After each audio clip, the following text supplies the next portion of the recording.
Ova i sledeća godina proglašene su godinama borbe protiv sive ekonomije. Da se sa njom nije lako izboriti, to svi znamo. Ipak, istraživanja pokazuju da su i građani sve svesniji ovog problema. Da je ovo jako važan podatak, kako za nas, privredu, tako i za samu vladu, da iskoristi ovaj talas i da krene u realizaciju nacionalnog programa što je pre moguće. Procenat ljudi koji ne podržavaju borbu protiv sive ekonomije je mali. U stvari radi se od svega nekih 10%. Svaki 10. građanin Srbije će reći ne treba da se bavimo time. I pre svega se radi o relativizaciji sive ekonomije zbog ekonomske nužde. Dakle, ekonomski ambijent je takav da je neophodno tolerisati sivu ekonomiju u jednoj meri da bi najugroženiji slojevi stanovništva mogli da prežive. Tek 1/4 ljudi smatra da je kaznena politika dobra.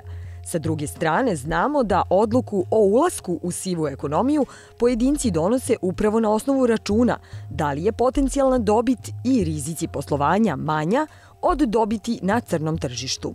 Kad tražimo da svojim rečima opišu šta to za njih znači siva ekonomija, na prvom mestu se izdvaja rad na crno, neformalno zapošljavanje, a onda na drugom mestu neplaćanje državi poreza, obaveza ili bilo kakvih obaveza vezanih za državu. Važno je da ovde kažemo da svega 3% građana spontano relativizuje pojam sive ekonomije i navodi da je siva ekonomija nešto što suštinski predstavlja način preživljavanja, snalaženje građana koji su u ekonomskoj nuždi. To svega 3% kaže slučajno. Oni pre svega su spremni i znaju da izdvaje negativne efekte sive ekonomije. Građani koji su učestvovali u istraživanju imali su zamerke i na trošenje novca. Naime, oni smatraju da način na koji država raspolaže poreskim prihodima nije dovoljno transparentan.